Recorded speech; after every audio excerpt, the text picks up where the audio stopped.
Hi,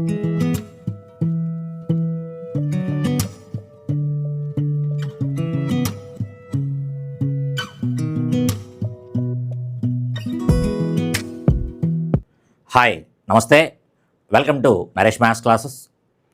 రీసెంట్గా మనకి ఎస్జిటికి సంబంధించి ఎగ్జామ్ జరిగింది. ఆ ఎస్జిటి పేపర్లో మ్యాథ్స్కి సంబంధించి ఏ బిట్స్ ఇచ్చారు అని మన మిత్రుల ద్వారా అడగడం జరిగింది. అయితే మెమరీ బేస్డ్ ఆధారంగా వాళ్ళు ఏ ప్రశ్నలు అయితే చెప్పారో ఆ ప్రశ్నలు బేస్ చేసుకొని ఈరోజు మనం ఎనాలిసిస్ చేసుకోవడం జరుగుతుంది. అయితే మళ్ళీ ఇవే ప్రశ్నలు ఇస్తాడని కాదు, కానీ ఈ ఏరియాస్ మనం తప్పనిసరిగా టచ్ చేస్తాడు అని ఖచ్చితంగా చెప్పగలం. అందుకని మనం ఎక్స్ప్లెయిన్ చేస్తున్నప్పుడు క్లాసులో ఏం మాట్లాడుకున్నాము, ఏ ఏరియాస్ ఇంపార్టెంట్ చెప్పాము, వాడు ఏ ఏరియాస్ ఇచ్చాడు, ఓకే. అలాగే చెప్తున్నప్పుడు ఇంకా మనకి ఆ సరౌండింగ్లో మనకి ఏ ప్రాబ్లమ్స్ ఉన్నాయి, ఇవన్నీ మనం ఒకసారి డిస్కస్ చేసుకుంటాం. కాబట్టి మీరు నోట్స్ కూడా పక్కన పెట్టుకొని వాడు ఈ ఏరియా నుంచి ప్రశ్న ఇచ్చాడు, ఇంకా ఏం ఆడడానికి అవకాశం ఉంది, ఇలా మనకి ఎనాలిసిస్ చేసుకోగలిగితే ఖచ్చితంగా మళ్ళీ అవే ఏరియాస్ రిపీట్ అవుతూ ఉంటాయి, తిరగలేదు ఆ విషయంలో, ఓకే. కాబట్టి జాగ్రత్తగా అబ్జర్వ్ చేయండి. ఒకసారి మన ఫ్రెండ్స్ పంపించినటువంటి ప్రశ్నల ఆధారంగా చెప్పుకోవడం జరుగుతుంది. మెమరీ బేస్డే, యాస్టేజ్గా నెంబర్లో రైటా రాంగ్ అని కూడా తెలియదు, ఓకే. వాళ్ళు రాసి పంపించిన పేపర్లో కాబట్టి కొన్ని నెంబర్లు గుర్తుంటాయి, కానీ కంటెంట్ అదే కాబట్టి భావాన్ని అర్థం చేసుకునే ప్రయత్నించేయండి. ఒక్కొక్కసారి నెంబర్లు కూడా తప్పుగా మన వాళ్ళు చెప్పొచ్చు, ఎందుకంటే అన్ని ప్రశ్నలు గుర్తుండాలని రూల్ ఏమీ లేదు.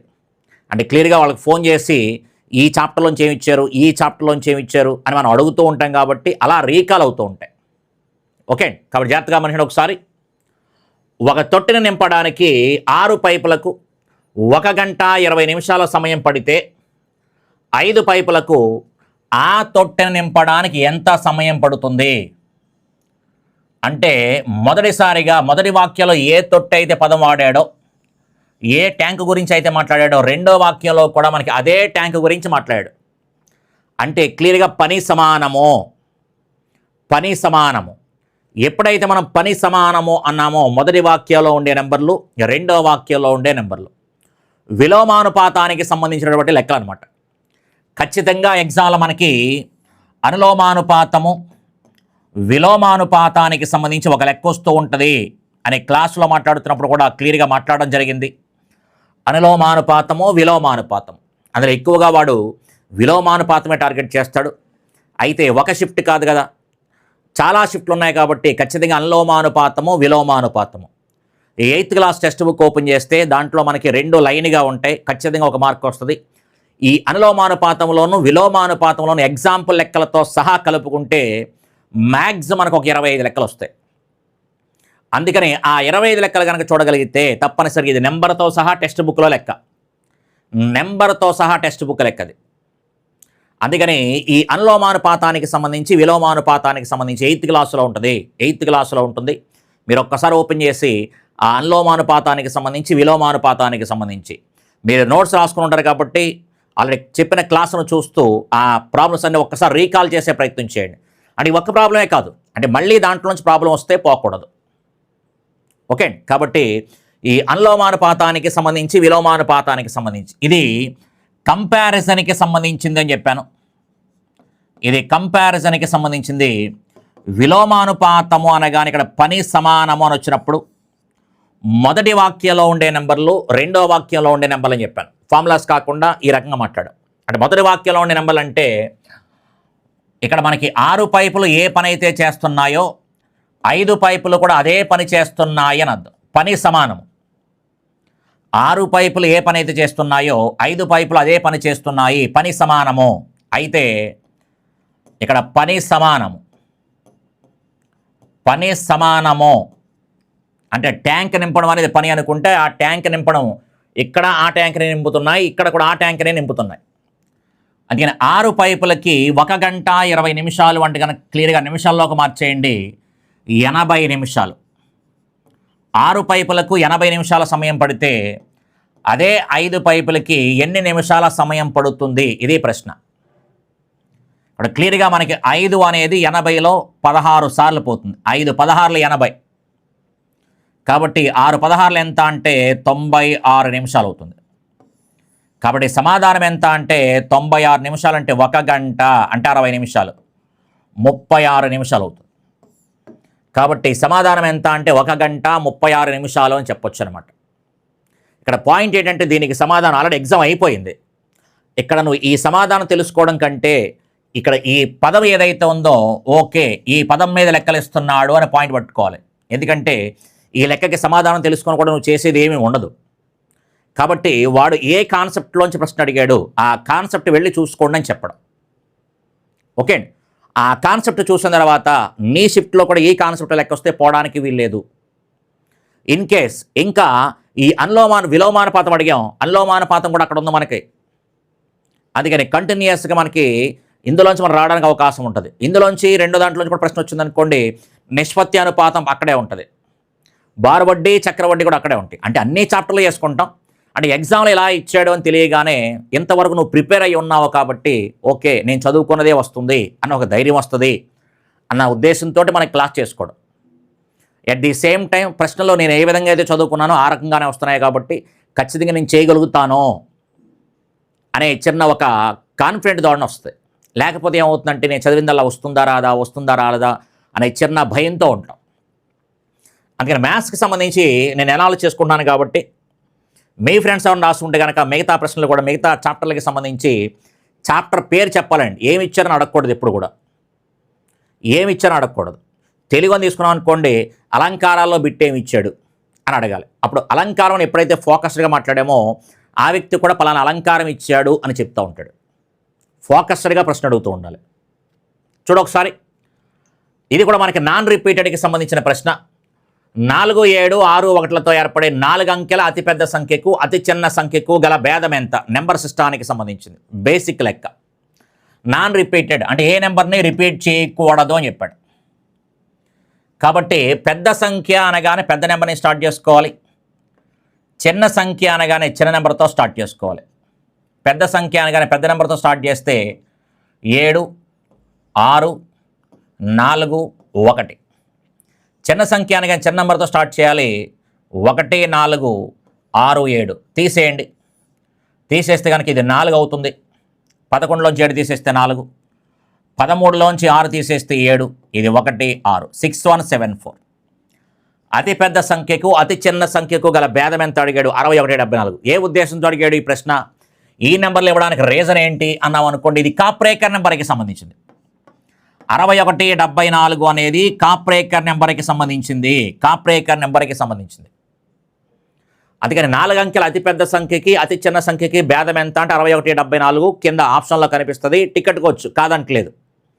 కానీ 61, 74 దృష్టిలో పెట్టుకుని వాడు ప్రశ్న డిజైన్ చేశాడని చెప్తున్నాను. కాప్రేకర్ నెంబర్కి సంబంధించింది. అందుకని మనకి నెంబర్లకి సంబంధించిన దాంట్లో 61, 74 కాప్రేకర్ నెంబర్ ఇది మనకు అవసరం. నెంబర్స్కి సంబంధించిన దాంట్లో 61, 74 కాప్రేకర్ నెంబర్ ఇది మనకు అవసరం. అలాగే 17, 29, 41, 04, అలాగే 138, 32 ఈ మూడింటిని మనం చెప్తామంటే కనుక రామానుజన్ నెంబర్ అని చెప్తాం.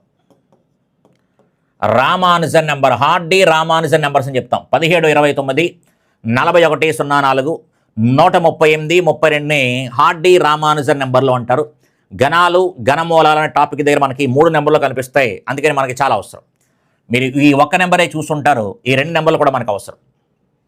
అలాగే 61, 28, 496 వీటిని మనం ఏం చెప్తామంటే కనుక పర్ఫెక్ట్ నెంబర్స్ అని చెప్తాం. అంటే పరిపూర్ణ సంఖ్యలు అని చెప్తాం. పరిపూర్ణ సంఖ్యలు కారణాంకాల మొత్తము ఆ సంఖ్యకు డబల్ అవుతుంది. అందుకని 6, 28, 496 ఈ మూడింటిని మనం చెప్తామంటే పరిపూర్ణ సంఖ్యలు అని చెప్తాం. ఓకే అండి. కాబట్టి ఇంకా సంఖ్యలు మనకు ఉంటూనే ఉంటాయి. అయితే దాంట్లో మనకి ఖచ్చితంగా నోటికి రావాల్సినటువంటి కొన్ని నెంబర్లు అనమాట. అలాగే రామానుజన్ మాట్లాడితే రామానుజన్ అనే వ్యక్తి సమున్నత సంయుక్త సంఖ్యలను కనుక్కున్నాడు అని చెప్తున్నాం. సమున్నత సంయుక్త సంఖ్యలను కనుక్కున్నాడు. చాలా పాయింట్లు చెప్పాను. దాంట్లో 100% మళ్ళీ మనకు రిపీట్ అవ్వడానికి అవకాశం ఉండే కొన్ని పదాలు చెప్పుకుంటున్నాం. అలాగే గోల్డ్ బ్యాక్ కంజెక్చర్ ఏదైతే ఉందో దాన్ని నిజము అని చెప్పిన వ్యక్తి కూడా మనకి రామానుజనే. ఓకే, అలాగే పై అనే దాని గురించి ఆర్యభట్ట ఏం చెప్పాడు, రామానుజన్ ఏం చెప్పాడు, భాస్కరాచార్యుడు ఏం చెప్పాడు అనేది ఖచ్చితంగా చూసుకోవాలి వ్యక్తులకి సంబంధించి మాట్లాడితే. అలాగే పైథాగరస్కి సంబంధించి కూడా కొన్ని తెలుసుకోగలగాలి. పైథాగరస్కి సంబంధించి అతనికి సంబంధించిన థియరిటికల్ బిట్స్ ఏవైతే ఉన్నాయో అవి, అలాగే పైథాగరస్ త్రికాలు ఏవైతే ఉన్నాయో ఖచ్చితంగా మనకి ఈ ఎగ్జామ్లో 2 బిట్లు వచ్చాయి. అందుకని నెంబర్లకి సంబంధించిన దాంట్లో 6174 కాప్రేకర్ నెంబర్, రామానుజన్ నెంబర్, పరిపూర్ణ సంఖ్యలు, ప్రధాన సంఖ్యలు 100లోపు ఉండే ప్రధాన సంఖ్యలను చూసుకోండి. కవల ప్రధాన సంఖ్యల గురించి డిస్కస్ చేసుకోండి. సాపేక్ష ప్రధాన సంఖ్యల గురించి డిస్కస్ చేసుకోండి. సాపేక్ష ప్రధాన సంఖ్యలు ఇలా నీకు నువ్వుగా ఒక్కసారి డిస్కస్ చేసుకోవాలి. ఇది ఈ బిట్టు తాలూకు బ్యాక్గ్రౌండ్ గురించి మాట్లాడుకుంటే ఇలా ఇన్ని మాట్లాడుకోవచ్చు కావాలనుకుంటే. ఓకే, కాబట్టి ఈ బిట్టు ఇచ్చాడు కదా అని చెప్పేసి వెళ్ళిపోతే అయిపోయింది అక్కడికి. దానివల్ల మన వీడియో చేసిన ఉపయోగం ఏమీ లేదు. నువ్వు నేర్చుకోవాల్సింది రీకాల్ చేయాల్సినటువంటి టాపిక్స్ అనమాట. ఓకే, అలాగే మరొక ప్రశ్న చూడ ఒకసారి. గసాబాకి సంబంధించిన లెక్క 49, 112, 343. గసాబా ఎంత? గసాబా మనకి 3 అంకెలు ఇచ్చాడు కాబట్టి ఖచ్చితంగా గసాబా కట్టడం వచ్చు కాబట్టి చేస్తాం. అయితే దీని ద్వారా నువ్వు నేర్చుకోవాల్సిన పాయింట్ ఏంటంటే కసాగు గసాబాకి సంబంధించిన లెక్కలు ఏవైతే ఉన్నాయో ఒక్కసారి రీకాల్ చేయండి. మ్యాక్సిమం ఇప్పుడు వచ్చే వరుసగా 3-4 షిఫ్ట్లలో కూడా ఈ కసాగు గసాబా అనే బిట్స్ అనేవి రిపీట్ అవుతూ ఉంటాయి. కసాగులో ఇంపార్టెంట్ ఏరియాస్ మాట్లాడుకున్నాం, గసాబాలో కూడా ఇంపార్టెంట్ ఏరియాస్ మాట్లాడుకున్నాం. అయితే ఎన్ని ఇచ్చినప్పటికీ వాడు బేసిక్ లెక్కే ఇచ్చాడు. 49, 112, 343 గసాబా అంటే ఈ మూడింటిలో పోయే నెంబర్ ఏంటి అని చెప్పడం. ఇమీడియట్గా 7 అని చెప్పొచ్చు. 7 తప్ప ఇంకా ఏమీ పోదు అని చెప్పేయచ్చు. ఎందుకంటే 7 ఏళ్ళు, 7 16లు, 7 49. ఎందుకంటే ఇది 7 క్యూబ్ కాబట్టి. అంటే అన్నిటిలోనూ మనకి 7వ ఎక్కం పోతుంది కాబట్టి గసాబా 7 అని చెప్పొచ్చు. అలా చెప్పలేని సందర్భం ఏర్పడితే కనుక మనకు తెలిసినటువంటి ఇలా భాగించుకుంటాం. 7 ఏళ్ళు 49, 7 16లు, 7 49. ఇప్పుడు ఈ మూడింటిలో ఏమీ పోవు కాబట్టి తీసేస్తే, కాబట్టి గసాబా ఎంత అంటే కనుక 7 అని చెప్పొచ్చు అనమాట. గసాబా ఎంత అంటే కనుక 7 అని చెప్పొచ్చు. ఓకే, కాబట్టి ఈ గసాబాకి సంబంధించిన దాంట్లో కంటైనర్ లెక్క కూడా మాట్లాడుకున్నాం. గసాబాకి సంబంధించి పాలకు సంబంధించి కంటైనర్ లెక్కలు మాట్లాడుకున్నాము, టెక్స్ట్ బుక్లో ఉంటాయి. ఓకే, ఆ కంటైనర్కి సంబంధించిన లెక్కలు ఒకసారి జాగ్రత్తగా చూసుకోండి. కంటైనర్కి సంబంధించిన లెక్కలు. అలాగే గరిష్ట పాత్ర కొలత ఎంత అని పదం వాడుతూ ఉంటాడు. గరిష్ట పాత్ర అంటూ ఉంటాడు. ఈ గరిష్ట పాత్ర అన్నప్పుడు గసాబా కనుక్కోవాలి అని చెప్పడం. ఓకే, అలాగే ఏ గరిష్ట సంఖ్యచే భాగించినా ఒకే శేషం వస్తుంది అంటాడు. ఏ గరిష్ట సంఖ్యచే భాగించినా వాడు కొన్ని నెంబర్ ఇచ్చేసి వాటిని ఏ గరిష్ట సంఖ్యచే భాగించినా ఒకే శేషము వస్తుంది అంటాడు. అంటే ఏ, బి, సి అని 3 సంఖ్యలు ఇచ్చి వీటిని ఏ గరిష్ట సంఖ్యచే భాగిస్తే ఒకే రకమైన శేషం వస్తుందనగానే ఒక దాంట్లోంచి ఒకటి తీసేయండి, గసాబా కట్టండి. ఒక దాంట్లోంచి ఒకటి తీసేస్తాము, బిలోంచి ఏ తీసేస్తాము, సిలోంచి బి తీసేస్తాము, ఈ రెండింటికి గసాబా కడతాం. అలా గసాబా కట్టుకున్న లెక్కలు మనకి ఇంపార్టెంట్, జాగ్రత్తగా చూసుకోండి. అందులో మనకి కంటైనర్ లెక్క ఏదైతే ఉందో ఆ లెక్క మనకి చాలా ఇంపార్టెంట్. అలాగే కసాగుకి సంబంధించిన దాంట్లో మనకి 5 రకాల లెక్కలు చాలా ఇంపార్టెంట్ చెప్పాను. ప్రతిసారి శేషము వేరు వేరు శేషాలు ఇచ్చినప్పుడు క్లాసులో నోట్ చెప్పాము, చూసుకోండి ఒకసారి. అలాగే కలిపిన అంటాడు, ఏ కనిష్ట సంఖ్యను తీసివేసిన అంటాడు. జాగ్రత్తగా చూసుకోండి ఒకసారి. ఈ 4 లెక్కలు, అలాగే ఇక్కడ వచ్చినటువంటి ఈ గసాబాకి సంబంధించిన లెక్కలు చూడండి ఒకసారి. కసాగులో మనకి లైట్స్కి సంబంధించి మొత్తం 4 లైట్లు ఉన్నాయి. మొదటి లైటు 4 సెకండ్లకు ఒకసారి వెలుగుతుంది. రెండో లైటు 6 సెకండ్లకు ఒకసారి వెలుగుతుంది. మూడో లైటు 8 సెకండ్లకు ఒకసారి వెలుగుతుంది.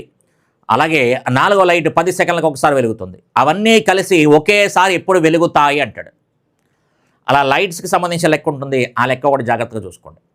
ఇలా కసాగు గసాబా అనగానే వీటికి సంబంధించి లెక్కలు ఏవైతే ఉన్నాయో ఈ లెక్కలను ఒకసారి చూసుకోవాలి. ఒకసారి అంటే గసాబా ఇచ్చాడు అనగానే ఒక్కదానితో ఆగిపోకుండా ఇమీడియట్గా గసాబా కసాగు లెక్కలు మన నోట్స్లో ఏవైతే ఉన్నాయో అవన్నీ ఒకసారి చెక్ చేసుకునే ప్రయత్నం చేయాలి. అలాగే మరొక ప్రశ్న, రేఖాగణితానికి సంబంధించిన ప్రశ్న. అంతర కోణాల మొత్తం 1260 అయితే భుజాల సంఖ్య ఎంత? బహుభుజలకి సంబంధించింది. ఒక బహుభుజి ఇచ్చాడంటే కనుక మనం ఏం చేయమన్నాం? 2 తీసేయండి, 180 గుణిస్తే అంతర కోణాల మొత్తం వస్తుందని చెప్పాను. 2 తీసేయండి, భుజాల సంఖ్యలోంచి 2 తీసేయండి, ఆ వచ్చిన దాన్ని 180తో గుణిస్తే భుజాల సంఖ్య వస్తుంది అని మాట్లాడుకున్నాం. అంటే 4 భుజాలు ఇస్తే అంతర కోణాల మొత్తము 2 తీసేస్తే 2 × 180, 5 భుజాలు ఇస్తే 2 తీసేస్తే 3 × 180, 6 భుజాలు ఇస్తే 2 తీసేస్తే 4 × 180. కాబట్టి అలా మనకి భుజాల సంఖ్యలోంచి 2 తీసేయండి, 180తో గుణిస్తే అంతర కోణాల మొత్తం అని అర్థం. అయితే ఆ వాల్యూ మనకి వాడు ఇచ్చాడు కాబట్టి 12, 20 అని రాసుకుంటాం. ఆ భుజాల సంఖ్య కనుక్కోండి అని చెప్పాడు. క్లియర్గా మనకి 0, 0 క్యాన్సిల్. 18 అనేది 126లో మనకి 7 సార్లు పోతుంది. -2 అటు వస్తే కనుక +2 అవుతుంది కాబట్టి 7 + 2 9. కాబట్టి భుజాల సంఖ్య ఎంత అంటే 9, నవభుజి అని చెప్తాం. నవభుజి అని చెప్తాం. అయితే ఇందులో మనకి ఈ క్రమ బహుభుజలకి సంబంధించి ఇంకా ప్రశ్నలు ఏముంటాయి అంటే కనుక అంతర కోణాల మొత్తము కనుక్కోండి అని అడిగితే కనుక ఇప్పుడు అడిగిందే 2 తీసేయడం, ఆ వచ్చిన దానిని 180తో గుణించాలి. ఇది అంతర కోణాల మొత్తం. ఒక్కొక్క అంతర కోణం అడుగుతూ ఉంటాడని చెప్పాను. ఒక్కొక్క అంతర కోణం అడుగుతూ ఉంటాడు. అప్పుడు ఏం చెప్పుకున్నాము? అంతర కోణాల మొత్తము బై భుజాల సంఖ్య అని మాట్లాడుకున్నాం. అలాగే బాహ్య కోణాల మొత్తము వాడు ఏ రకమైన బహుభుజి ఇచ్చినా అది 360 డిగ్రీలే అని మాట్లాడుకున్నాం. అలాగే ఒక్కొక్క బాహ్య కోణము అంటే కనుక మనకి 360/n అని చెప్పుకున్నాం. ఇది బహుభుజలకి సంబంధించి వీటి ద్వారా మాట్లాడుకున్నాం. ఇదే బహుభుజలకి సంబంధించి సౌష్ఠవ రేఖల గురించి కూడా మనం డిస్కస్ చేసుకున్నాము. చాలా అవసరం, జాగ్రత్తగా ఉండండి అని కూడా చెప్పారు. కాబట్టి బహుభుజలకి సంబంధించి వాడు అడిగాడు. ఇక్కడ ఒక జాగ్రత్త చూసుకొని ఒకసారి అందులో మనకి నిష్పత్తిస్తాడు. అంతర కోణానికి బాహ్య కోణానికి నిష్పత్తిస్తాడు. భుజాల సంఖ్య అడుగుతాడు. అంతర కోణానికి బాహ్య కోణానికి నిష్పత్తిస్తాడు. ఆ ఈ ప్లేస్లో ఇది n అని ఇస్తాడు. ఇక 2 ఉంటుంది ఎప్పుడు కూడా. అలా నిష్పత్తిస్తాడు. అప్పుడు మనకి భుజాల సంఖ్య అడుగుతాడు. లేదా అంతర కోణాల మొత్తం బాహ్య కోణాల మొత్తానికి n రేట్లు అంటాడు. ఇవే లెక్కలు ఉంటాయి అక్కడ. అందుకని ఈ క్రమ బహుభుజలకి సంబంధించి లెక్కలు అడిగితే ఈ రకంగా వాడుకుంటూ చేసుకుంటాము. అట్ ది సేమ్ టైం కుంభాకార బహుభుజి అంటే ఏంటి, పుటాకార బహుభుజి అంటే ఏంటి అని కూడా మాట్లాడాం. కాబట్టి ఎప్పుడైతే మనకి ఈ లెక్క ఇచ్చాడో ఈ లెక్క ఓకే ఇలా అడిగాడు, ఇంకా ఈ సరౌండింగ్లో మనకి ఏ లెక్కలు ఉన్నాయి అని మన దగ్గర ఉండాలి. అంటే వాడు ఈ ఏరియాని టచ్ చేస్తున్నాడు, బహుభుజులను టాపిక్ని టచ్ చేస్తున్నాడు. ఇది నువ్వు దృష్టిలో పెట్టుకోవాల్సిందే. బహుభుజులను టాపిక్ని టచ్ చేశాడు కాబట్టి బహుభుజులో ఉండే ప్రతి లెక్క మనకు రావాలి, ప్రతి పాయింట్ మనకు రావాలి. ఓకే, నెక్స్ట్ మనకి ఇది రేఖాగణితానికి సంబంధించి మాట్లాడుకున్నాం. చూడండి ఒకసారి, రేఖాగణితానికి సంబంధించి డిస్కస్ చేసుకున్నాం. నెక్స్ట్ మనకి ఆల్జెబ్రాకి సంబంధించి డైరెక్ట్ ప్రతిక్షేపణకి సంబంధించిన లెక్కే. ఆల్జెబ్రాకి సంబంధించి డైరెక్ట్ ప్రతిక్షేపణకి సంబంధించిన లెక్క. ఏ అంటే కనుక 3², బి అంటే కనుక 2², నెక్స్ట్ a² అనగానే 3² × 2 + 3 × 2². ఈ వాల్యూ సాల్వ్ చేస్తే మనకి సమాధానం వస్తుంది. అది ఇక్కడ a = 3, b = 2 అని చెప్పారు మన వాళ్ళు. ఒక్కొక్కసారి రివర్స్లో a = 2, b = 3 కూడా ఉండొచ్చు. అందుకని నేను పూర్తిగా ఆన్సర్ రాయట్లేదు. ప్రతిక్షేపణకి సంబంధించిన లెక్క అని చెప్తున్నా. ప్రతిక్షేపణకి సంబంధించిన లెక్క. అందుకని ఇలా ఒక ప్రతిక్షేపణకి సంబంధించిన లెక్క అడిగాడు. అలాగే ఇక్కడ మనకి చూడండి ఒకసారి క్లియర్గా మనకి ఇది కూడా చూడండి ఒకసారి. ఘాతాలు ఘాతాంక న్యాయాలకి సంబంధించిన లెక్క ఇది. ఇది ఘాతాలు ఘాతాంక న్యాయాలకి సంబంధించిన లెక్క, ఎక్స్పోనెన్షియల్ పవర్స్కి సంబంధించింది. దీంట్లో మనకి క్లియర్గా ఖచ్చితంగా కారణాంక విభజన ఏదైతే ఉందో కారణాంక విభజనకి సంబంధించి కారణాంకాలుగా విడగొట్టడం, ఆ లెక్కలు జాగ్రత్తగా చూడండి. నెక్స్ట్ ఫార్ములా బేస్డ్లో మనం మాట్లాడుకున్నాం. ఆ ఫార్ములా బేస్డ్కి సంబంధించిన లెక్కలు చూసుకోండి ఒకసారి. ఫార్ములా బేస్డ్ అంటే కనుక ఏ ప్లస్ బి హోల్ క్యూబ్, అందులో కూడా ఏ ప్లస్ బి హోల్ క్యూబ్కి సంబంధించి బాగా ఇంపార్టెంట్. ఏ ప్లస్ బి హోల్ క్యూబ్ కానీ ఏ మైనస్ బి హోల్ క్యూబ్ కానీ చాలా ఇంపార్టెంట్. ఇవే లెక్కలు వాడు X plus 1/x is equal to X plus 1/x is equal to 5 అయితే X cube plus 1/x cube విలువ ఎంత? ఈ రకమైన లెక్కలు ఏవైతే ఉన్నాయో, అంటే ఏరియాస్ అన్నీ ఒకే చోట చెప్పాను కాబట్టి ఒకసారి లెక్కలు చూసుకోండి ఒకసారి, చాలా చాలా ఇంపార్టెంట్. అలాగే ఘాతాలు ఘాతాంక న్యాయాలకి సంబంధించి లెక్కలు. ఘాతాలు ఘాతాంక న్యాయాలు a power m into a power n is equal to a power m plus అని చెప్పేసి కొన్ని లెక్కలు చెప్పుకున్నాం. అలాగే a power 0 is equal to 1 అని చెప్పుకున్నాం. A power minus n is equal to 1/ఏ పవర్ ఎన్ అని మాట్లాడుకున్నాం. వీటి ఆధారంగా ఫార్ములా బేస్డ్లోనే ఘాతాలు ఘాతాంక న్యాయాలు ఏవైతే మాట్లాడుకున్నామో ఆ లెక్కలు చూసుకోండి. అలాగే థియరిటికల్ ఓరియంటేషన్లో దీంట్లో మనకి వయసు లెక్కలు ఏవైతే ఉంటాయో, ఏకచలరాశి సమీకరణాలు, ఏకచలరాశి సమీకరణాలని చోట మొత్తం లెక్కలు చెప్పాము. ఖచ్చితంగా అందులోంచి లెక్క వస్తుంది. కానీ మన బ్రదరు బహుశా గుర్తు రాకపోయి ఉండొచ్చు, అందులో లెక్క చెప్పాల, కానీ వయసు లెక్కల్లోంచి ఖచ్చితంగా లెక్క వస్తుంది మనకి. ఏకచలరాశి సమీకరణాలు, ఏకచలరాశి సమీకరణం నుంచి లెక్క వస్తుంది, జాగ్రత్తగా చూసుకోండి. ఓకే, అందుకని అక్కడ వయసు లెక్కలు, తల్లి కొడుకు, ఓకే, హరి హ్యారి ఇలాంటి పదాలు మాట్లాడుకోండి. టెక్స్ట్ బుక్ లెక్కలు మనకి సంపూరకాలకి సంబంధించిన లెక్కలు. ఓకే, కాబట్టి ఇలా వయసు లెక్కలు ఏవైతే ఉంటాయో లెక్కలని కూడా చూసుకోండి ఒకసారి. ఓకే, శోభిత అని కొన్ని పేర్లు ఉంటాయి. అందుకని ఏవైతే మనం మాట్లాడుకున్నామో ఇందులో మనకి నాన్ మ్యాథ్స్ వాళ్ళు అయితే కనుక ఈ రాత లెక్కలు అనేవి ఆప్షన్ ద్వారా మాట్లాడేయచ్చు, కరణాంక విభజన అనేది ఆప్షన్ ద్వారా మాట్లాడేయచ్చు. ఈ ఫార్ములా బేస్డ్ లెక్కలు కూడా జస్ట్ లాజికల్ ఓరియంటేషన్లో మాట్లాడచ్చు. కొంచెం కష్టపడేది ఎక్కడ అంటే ఖచ్చితంగా ఫార్ములాస్ని ఆధారంగా చేసుకొని ఈ ఘాతాలు ఘాతాంక లెక్కలు చేసుకోవాలి. ఓకే, అయితే వాడిచ్చినటువంటి ప్రశ్నలు జాగ్రత్తగా గమనించినట్టయితే ఘాతాలు ఘాతాంక న్యాయాలకు సంబంధించింది కింద మనకి 6, అలాగే మనకి 4, 3 అని ఉంది. పైన కూడా సేమ్ అలాగే రాసే ప్రయత్నం చేయండి. ఇక్కడ 12 అని ఏదైతే ఉందో 12ని మనం ఏమని రాసుకోవచ్చు, 4x3 అని రాయొచ్చు. దీన్ని మనం 4x2 అని రాయొచ్చు. దీన్ని 3 స్క్వేర్ అని రాయొచ్చు. దీన్ని క్లియర్గా మనకి దీన్ని 4x3 అని రాయొచ్చు కాబట్టి 4x3, 4 3 12 కాబట్టి అయితే పవర్ 4 ఉంది కాబట్టి అది రెండింటికి అప్లై చేసేస్తాం. 4/4, 3/4. అలాగే దీన్ని వచ్చి మనకి క్లియర్గా ఏం చెప్పొచ్చు అంటే కనుక 2 4 అని చెప్తాం కాబట్టి 2 4 8. అయితే పవర్లో 3 ఉంది కాబట్టి ఇదొక 3, ఇదొక 3. 2 క్యూబ్ 4 క్యూబ్. అలాగే ఇది 3 స్క్వేర్ అని చెప్తాం. నెత్తి మీద క్యూబ్ ఉంది కాబట్టి 2 3 6 అంటే 3/6 అవుతుంది అది. అలాగే డినామినేటర్లోకి వస్తే కనుక ఏవైతే ఉన్నాయో రాసేయండి. 6 అనే దాన్ని నేను క్లియర్గా 2x3 అని రాయొచ్చు. 2x3 రాయొచ్చు. అయితే పవర్లో మనకి 7 ఉంది కాబట్టి 2/7, 3/7. ఇది 4/5 అని రాసుకుంటున్నాం, 3/4 అని రాసుకుంటున్నాం. ఇప్పుడు 2కి సంబంధించి, 3కి సంబంధించి, 4కి సంబంధించి ఏవైతే చెక్ చేసుకోండి ఒకసారి, న్యూమరేటర్లోనూ డినామినేటర్లోనూ. న్యూమరేటర్ విషయానికి వస్తే కనుక క్లియర్గా చూడ ఒకసారి. 4కి సంబంధించి మాట్లాడుకుంటే లవములో 4/4, ఇక్కడ 4 ఉన్నాయి, ఇక్కడ 3 ఉన్నాయి, అంటే 4/7. ఇక్కడేమో క్లియర్గా మనకి 5 ఉన్నాయి, అంటే లవములోనే ఎక్కువ ఉన్నాయి. లవములోనే ఎన్ని ఎక్కువ ఉన్నాయంటే కనుక 2 ఎక్కువ ఉన్నాయి, 4 స్క్వేర్. ఎందుకంటే పైన 7 ఉన్నాయి, 4 3 7, కిందేమో 5 ఉన్నాయి. అందుకని 7లో 5 పోతే ఇంకా 2 ఉంటాయి, అది కూడా పైనే ఉంటాయి, పైనే మిగులుతాయి కాబట్టి 4 స్క్వేర్ రాశారు.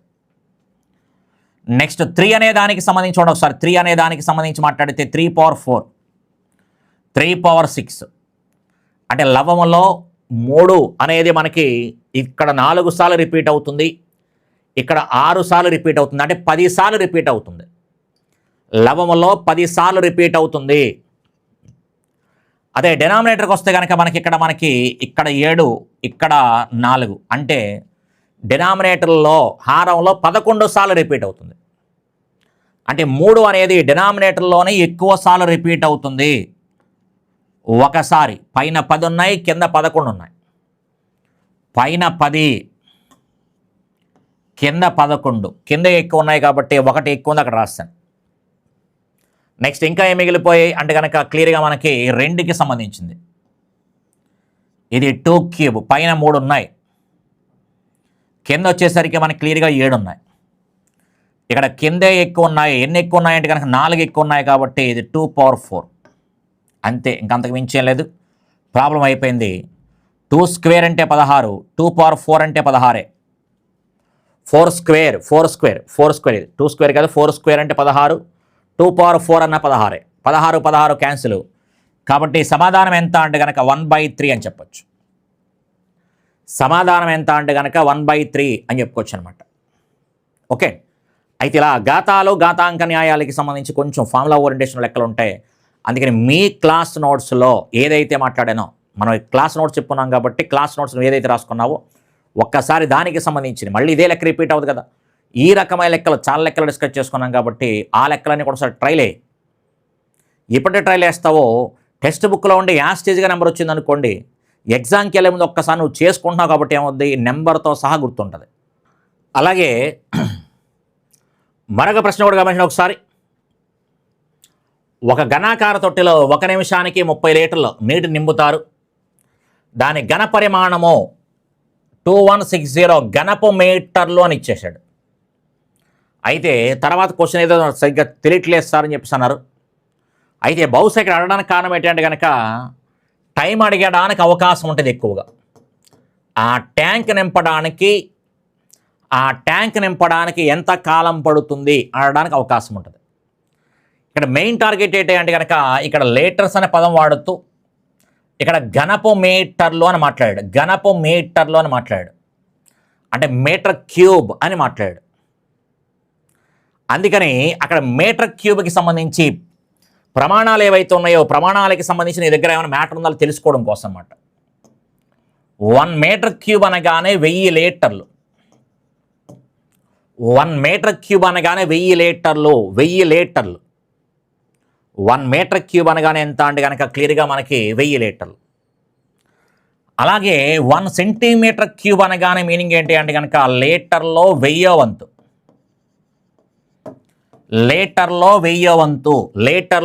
వంతు. అలాగే వైశాల్యానికి సంబంధించి 1 హెక్టార్ అనగానే 10,000 చదరపు మీటర్లు. 10,000 చదరపు మీటర్లు. 1 హెక్టార్ అనగానే 10,000 చదరపు మీటర్లు. ఇలా ప్రమాణాలకి సంబంధించి ప్రశ్న అడుగుతున్నాడు కాబట్టి క్లాసులో మీకు ఎక్కడెక్కడ ప్రమాణాలు బేస్ చేసుకొని లెక్కలు ఇచ్చామో ఆ లెక్కలను సార్ టార్గెట్ చేయాలి. ఓకే, కాబట్టి క్లియర్గా గమనించిన ఒకసారి. అలాగే ప్రమాణాలను కన్వర్ట్ చేయడం కోసం మీకు ఒక పాయింట్ చెప్పాను, కేహెచ్డి డిసిఎం అని చెప్పాను. కేహెచ్డి డిసిఎం అని చెప్పి మధ్యలో మనకి ఒక ప్రామాణికం ఉంటుందని చెప్పాను. కేహెచ్డి డిసిఎం అని మాట్లాడాం. వీటి మీద ఫోకస్ పెట్టండి. లెక్క మనకి కేహెచ్డి డిసిఎం దశాంశ భిన్నాలకి సంబంధించి కావచ్చు, లేదా ప్రమాణాలకి సంబంధించి కావచ్చు, ఎక్కువగా ఇది యూజ్ అవుతూ ఉంటుంది, చూసుకుంటూ ఉండండి. అయితే ఇక్కడ మనోడు దేని మీద టార్గెట్ చేశాడంటే కనుక మనకి దేని టార్గెట్ చేశాడు. 1 metre cube is equal to క్లియర్గా 1000 లీటర్లు. 1 మీటర్ క్యూబ్ ఈజ్ ఈక్వల్ 1000 లీటర్లు అనగానే క్లియర్గా మనకి 2160. మనకి ఇక్కడ మనకి పక్కన 3 zeros 1000 లీటర్లు కాబట్టి టోటల్గా లీటర్స్ అని చెప్పచ్చు. అంటే ఏం చెప్పచ్చు అంటే కనుక 1, 10, 100, 1000, 10,000, 1,00,000, 10,00,000 అంటే 21,60,000 లీటర్లు. ఈ 21,60,000 లీటర్లు నింపడానికి ఎంత సమయం పడుతుంది, ఇది ప్రశ్న. అంటే సేమ్ లెక్క అడుగుతాడని కాదు, ఎప్పుడైతే మన ఘనపు మీటర్లను ఓకే ప్రమాణాలకి సంబంధించి ప్రశ్న అడుగుతున్నాడు. లేదు అనుకుంటే కనుక ఇది ఘనాకారము అని చెప్పాడు కాబట్టి క్యూబ్కి సంబంధించి, కాబట్టి ఆ క్యూబ్కి సంబంధించి మన దగ్గర ఏ సమాచారం ఉంది, ఘనము అనే దానికి మన దగ్గర ఏ సమాచారం ఉంది. ఘనము యొక్క ఘన పరిమాణము ఏ క్యూబ్, ఘనము యొక్క ప్రక్కతల వైశాల్యము 4a², సంపూర్ణతల వైశాల్యము 6a². అలాగే 2 ఘనాలని పక్క పక్కనే కలిపితే కనుక ఒక దీర్ఘగణం ఏర్పడుతుంది, దాని యొక్క సంపూర్ణతల వైశాల్యము. లేదా గణానికి సంబంధించి ఎన్ని అంచులు ఉంటాయి, ఎన్ని శీర్షాలు ఉంటాయి, ఎన్ని మనకి ఇంకేమున్నాయి అంచులు, శీర్షాలు, తలాలు, ఇది మనకు కావాలి. అలాగే దీర్ఘగణానికి సంబంధించి కూడా ఒకసారి రీకాల్ చేసుకోవాలి. ఓకే, కాబట్టి ఇలా వాడు అడిగిన దానికి ఏవైతే పదాలు వచ్చాయో ఆ పదాల గురించి మన దగ్గర ఏ సమాచారం ఉంది అని గ్రహిస్తూ ఉండాలి. ఇది మనం ఈ టైంలో మనం రీకాల్ చేసుకోవాల్సినటువంటి విషయాలు అనమాట. కాబట్టి టోటల్గా మనకి ఎంత టైం పడుతుందంటే కనుక క్లియర్గా ఇది బహుశా నిమిషానికి అయి ఉండదు, సెకండ్కి అయి ఉంటుంది. 1 సెకండ్కి 30 లీటర్లు అయి ఉంటుంది బై 30. కామన్గా ఉండే 0 క్యాన్సిల్. దీంట్లో మనకి ఎన్నిసార్లు పోతుంది అన్నాం అనుకోండి, చూడండి ఒకసారి 72 సార్లు పోతుంది. 72 పక్కన 3 zeros, 72 పక్కన 3 zeros సెకండ్లు అని చెప్పచ్చు. సెకండ్లు అయితే సెకండ్లు, నిమిషాలు అయితే నిమిషాలు. వాడు 1 నిమిషానికి అంటే నిమిషాలను రాస్తాం, 1 సెకండ్కి అంటే సెకండ్ రాస్తాం. ఎప్పుడైతే మనం సెకండ్లో అని చెప్పామో దీన్ని ఏం రాసుకోవచ్చు అంటే కనుక మనకి చూడండి ఒకసారి, దీన్ని 2 × 36 100 × 10 అని రాసుకుంటున్నాను. ఎందుకంటే 30 సరిపోవాలి కాబట్టి. 72 సరిపోతుంది, 30 సరిపోతుంది. 3600 సెకండ్లు అంటే కనుక 1 గంట అని. అందుకే 2 పదులు ఎంత అంటే కనుక 20 గంటల సమయం పడుతుంది. ఇక టైం అనేది వాడిచ్చిన పాయింట్ని బట్టి ఇక్కడ సెకండ్లకి అనే పదం తీసుకుంటే కనుక 20 గంటల సమయం పడుతుంది. నిమిషానికి అని తీసుకుంటే కనుక టైం మారుతుందండి. బహుశా సెకండ్లు ఇచ్చి ఉంటాడేమో, నా డౌట్. అందుకని చూడండి ఒకసారి దీన్ని ఎలా రాసామని చూసుకోండి ఒకసారి. కానీ దీనికంటే ఇంపార్టెంట్ ఏంటంటే లెక్క ఇచ్చేసాడు, అయిపోయింది కాబట్టి ప్రమాణాల మీద ప్రశ్న అడుగుతున్నాడు. ఈ ప్రమాణాలకి సంబంధించి క్లాసులు మనం ఎక్కడెక్కడ డిస్కస్ చేసుకున్నాం, క్షేత్రగణితంలో కూడా మాట్లాడుకున్నాం, నెంబర్ సిస్టంలో దశాంశ భిన్నాల దగ్గర మాట్లాడుకున్నాం, అలాగే కొలతల టాపిక్లో కూడా మాట్లాడుకున్నాం. ఈ ఏరియాస్ అన్నీ నువ్వు కవర్ చేసేలా ఒకేసారి ఇప్పుడు. ఓకే, కాబట్టి ఈ రకంగా ప్రశ్న అడగవచ్చు. ఇక మనోడు అడిగిన ప్రశ్న ఆధారంగా ఏం చెప్పాడంటే కనుక ఖచ్చితంగా సైకాలజీలో మెథడాలజీకి సంబంధించిన దాంట్లో సైంటిస్ట్ మీద ఫస్ట్ చాప్టర్ బిట్టిస్తాడని చెప్పేసి క్లాస్లో చాలాసార్లు మాట్లాడాను.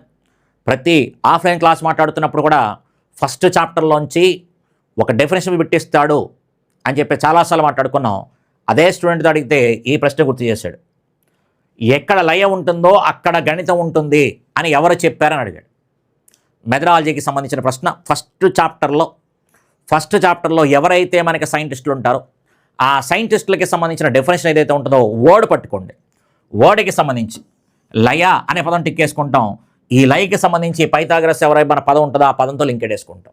ఎవరైతే వాళ్ళు, నేను పైథాగరస్ అని నోట్లో చెప్పాను, పైథాగరస్ రైట్ ఆ రాంగ్గా పక్కన పెడితే మెథడాలజీకి సంబంధించి ఇలా వర్డ్స్తో ఆ సైంటిస్ట్ పేరు లింక్ చేసుకోవాలి.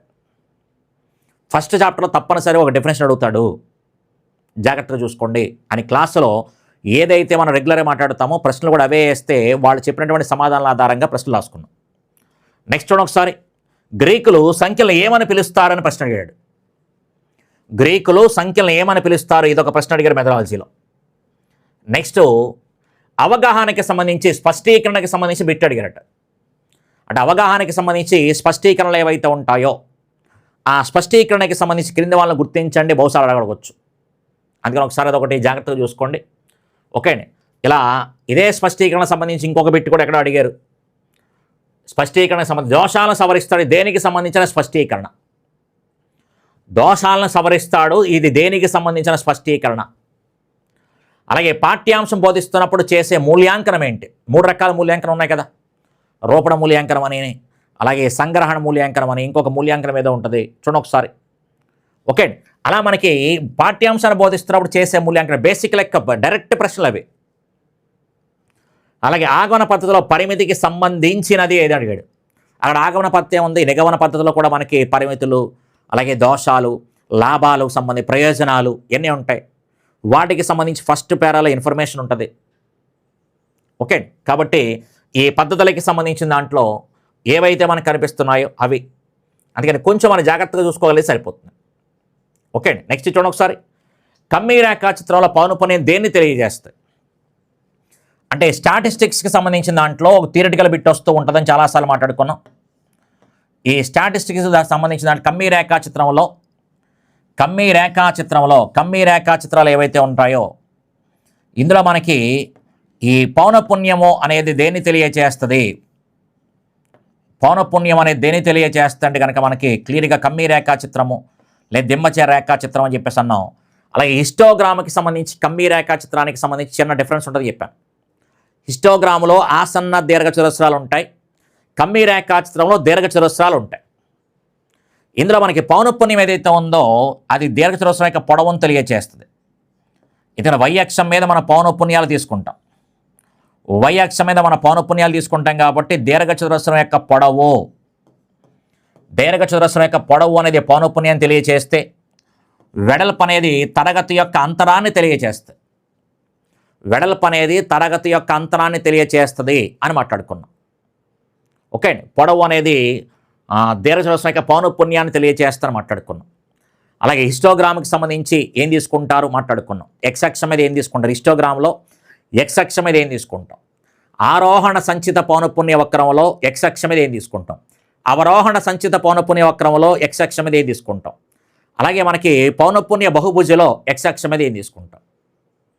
అలా ఎక్స్ అక్షం మీద తీసుకునే వాటి మీద ఖచ్చితంగా థియరిటికల్గా బిట్ వస్తే జాగ్రత్తగా చూసుకొని చెప్పాను. అలాగే వృత్తరేఖాచిత్రం మీద మనకు లెక్కాడడానికి అవకాశం ఉంటుంది కాబట్టి వృత్తరేఖాచిత్రం గురించి ఏ పాయింట్లు మాట్లాడామో దానికి సంబంధించి ఏ లెక్కలు మాట్లాడామో చెక్ చేసుకొని ఒకసారి. ఎట్ ది సేమ్ టైము సగటుకి సంబంధించి, బాహుళికానికి సంబంధించి, మధ్యగతానికి సంబంధించి లెక్కల బేసిక్ లెక్కలు, అన్గ్రూప్డ్ డేటాకి సంబంధించి లెక్కలు ఒకసారి చెక్ చేసుకోండి ఒకసారి. ఓకే, కాబట్టి వాడు స్టాటిస్టిక్స్లో అడిగిన ప్రశ్న ఇది అని చెప్పారు. బహుశా ఇంకా ప్రశ్నలు ఉంటాయి, ఆ బ్రదర్ గుర్తురావట్లేదు అంతే.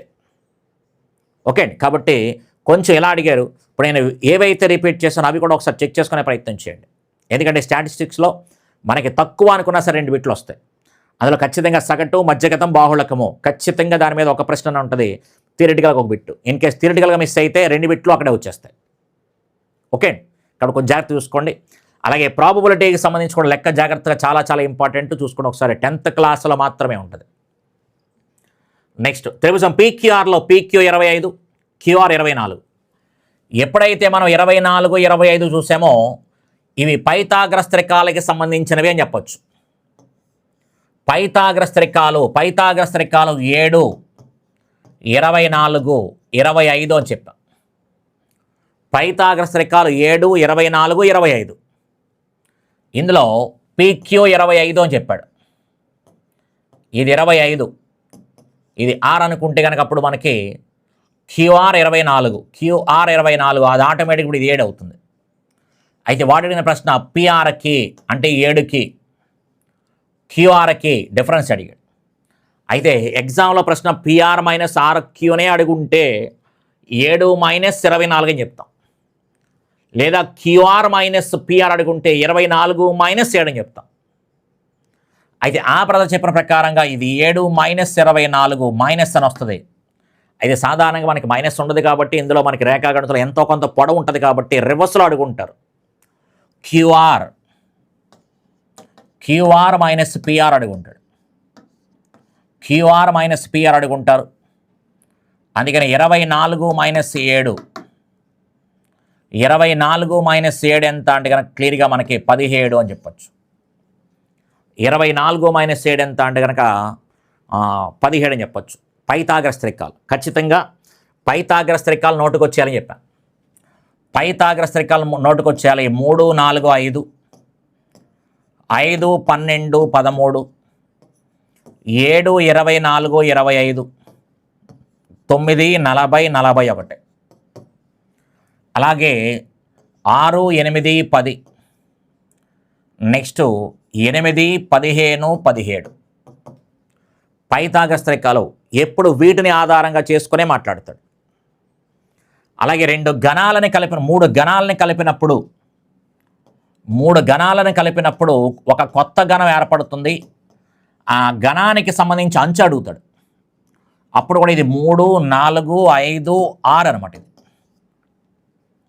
3, 4, 5, 6 అంటే 3 సెంటీమీటర్లు లేదా 3 సెంటీమీటర్లు, 4 సెంటీమీటర్లు, 5 సెంటీమీటర్లు కలిగిన 3 గణాలను కలిపి ఒక పెద్ద గణంగా తయారు చేస్తే ఆ పెద్ద గణం యొక్క అంచె ఎంత అంటే 6, 3, 4, 5, 6.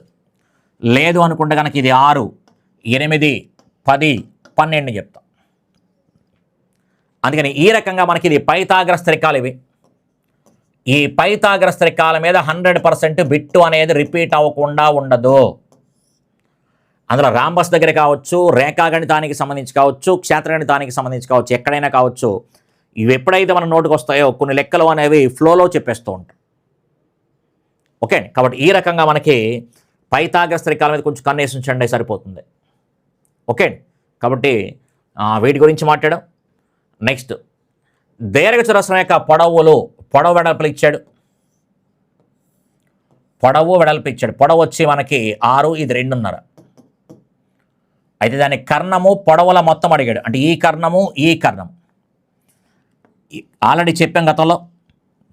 ఈ దీర్ఘచతురస్రానికి కావచ్చు, ఈ రాంబస్కి సంబంధించి కావచ్చు, దీంట్లో మనకి ఈ లంబ కోణ త్రిభుజానికి సంబంధించింది.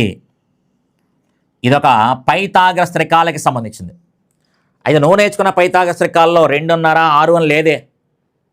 కానీ నువ్వు నేర్చుకున్న పైథాగరస్ త్రికాల్లో ఏముందంటే 5, 12, 13 అని ఉంది. 5లో సగం ఎంత? 2.5. అందుకని ఇక్కడ ఉంది చూడు ఒకసారి. 12లో సగం ఎంత? 6, అది ఇక్కడ ఉంది.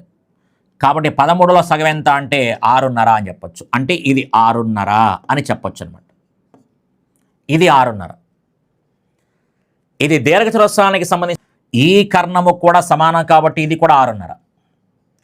అందుకని ఒక కర్ణము 6.5 ప్లస్ ఇంకొక కర్ణము కూడా 6.5.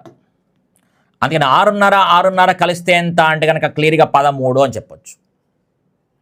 6.5 కలిస్తే ఎంత అంటే 13 అని చెప్పొచ్చు అనమాట.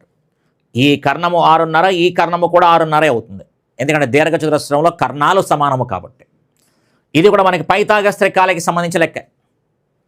అంటే 6 కనిపించట్లేదు, 2.5 కనిపించట్లేదు కదా అంటే కనుక క్లియర్గా మన దగ్గర ఉన్న 6, 2.5 అనగా 2.5 అంటే 5లో సగం, 6 అనగానే 12లో సగం. అంటే మన దగ్గర ఉన్న 5, 12, 13లో సగాలు అనమాట.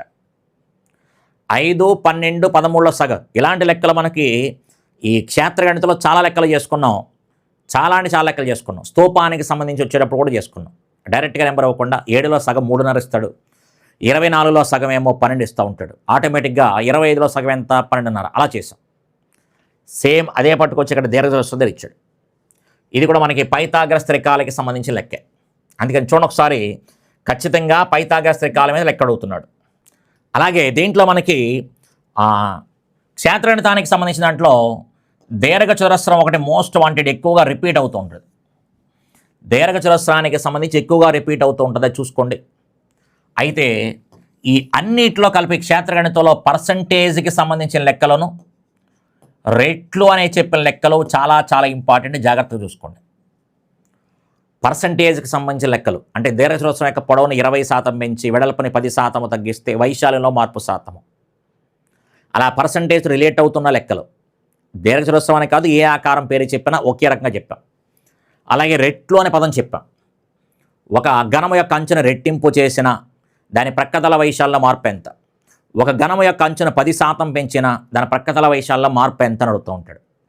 ఇలా రెట్లు అనే సంబంధించిన లెక్కలు, పర్సంటేజ్కి సంబంధించిన లెక్కలు అన్ని ఆకారాల్లోనూ చాలా ఇంపార్టెంట్, జాగ్రత్తగా చూడండి ఒకసారి.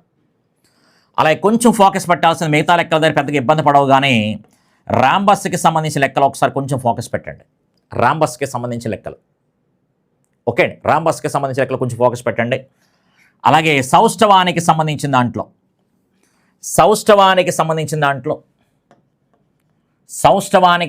దాంట్లో మనకి చాలా అవసరం. ఏంటవి అంటే కనుక మనకి మొత్తం 26 అక్షరాలు ఉంటే ఈ 26 అక్షరాల్లో 10 అక్షరాలకి మనకి సౌష్ఠవాక్షరాలు ఉండవు, 10 అక్షరాలకి మనకి సౌష్ఠవాక్షరాలు ఉంటాయి. ఉన్న ఈ 16 అక్షరాల్లో మనకి ఒక సౌష్ఠవాక్షరం కలిగినవి 12 ఉంటే, 2 సౌష్ఠవాక్షరాలు కలిగినవి 3 ఉంటే, అనంతమైన సౌష్ఠవాక్షరాలు కలిగినవి 1 ఉంటుంది. ఇదేమో HIX అని మాట్లాడుకున్నాం, ఇది O. మళ్ళీ ఈ 12 సౌష్ఠవాక్షరాలు కేవలం అడ్డంగా ఉండే సౌష్ఠవాక్షరాలు. అడ్డు సౌష్ఠవాక్షరాలు 5 ఉంటే, నిలువు సౌష్ఠవాక్షరాలకి సంబంధించి 7 అక్షరాలు ఉంటాయి. క్లాస్ నోట్స్లో చెప్పాను చూడండి ఒకసారి. ఒకటి వీటికి సంబంధించి ఒక పాయింట్ చెప్పాను, ఒకసారి జాగ్రత్తగా చూసుకోండి. ఆకారాల్లో ఆకారాల్లో మనకి సమాంతర చతుర్భుజానికి రేఖా సౌష్టం ఉండదు, రేఖా సౌష్టం ఉండదు కానీ బిందు సౌష్టం ఉంటుంది అని మాట్లాడుకున్నాం. అది చాలా ఇంపార్టెంట్, జాగ్రత్తగా చూసుకోండి. అలాగే గాలిపటానికి సౌష్టవాక్షాలు ఎన్ని? గాలిపటానికి సౌష్టవాక్షాలు ఎన్ని? సమద్విబాహు త్రిభుజానికి సౌష్టవాక్షాలు ఎన్ని? సమద్విబాహు ట్రెపీజియానికి సౌష్టవాక్షాలు ఎన్ని? ఇలా మనకి కొన్ని పదాలు మోస్ట్ వాంటెడ్ మాట్లాడుకున్నాం, చూసుకున్నాం ఒకసారి. అలాగే సమబాహు త్రిభుజానికి భ్రమణ సౌష్ఠవ కోణము, భ్రమణ సౌష్ఠవ కోణము 120 డిగ్రీలు అని చెప్పుకున్నాం. చతురస్రానికి భ్రమణ సౌష్ఠవ కోణము క్లియర్గా మనకి 90 డిగ్రీలు మాట్లాడుకున్నాం. ఇలా ఆ ఏరియా ఏదైతే ఉందో ఆ ఏరియా మనకు కొంచెం జాగ్రత్తగా చూసుకోండి. అలాగే 3 పదాలు ఎగ్జామ్లో రిపీట్ అవ్వడానికి అవకాశం ఉండే 3 పదాలు ఏమున్నాయంటే కనుక టాన్ గ్రామ్ గురించి మాట్లాడాం, అది చూసుకోండి ఒకసారి. పార్లాక్స్ దోషము అంటే కనుక మాట్లాడుకున్నాం, దాని గురించి డిస్కస్ చేయండి. అలాగే ఇంకొక పదం మనం మాట్లాడుకున్నాం, టాన్ గ్రామ్ ఒకటి, పార్లాక్స్ దోషం ఒకటి. ఇంకొకటి మనం టైల్స్కి సంబంధించిన టైలింగ్, టెస్సలేషన్, టెస్సలేషన్ టైలింగ్ గురించి మాట్లాడుకున్నాం.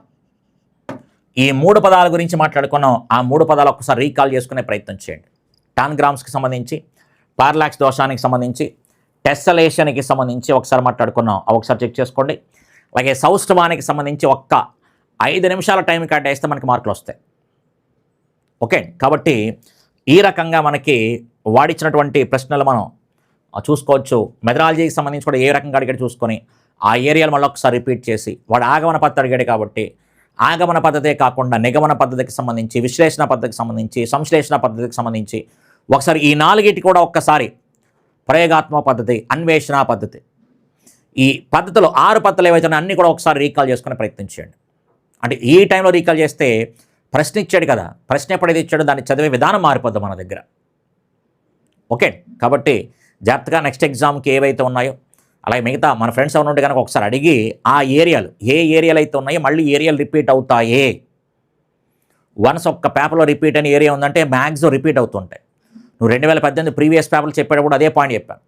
ఈ పేపర్లో ఏదైతే ఉందో అదే ఏరియా మళ్ళీ క్వశ్చన్ మార్క్ తప్ప అదే ఏరియా మళ్ళీ నెక్స్ట్ పేపర్లో కూడా వస్తూ ఉంటుంది.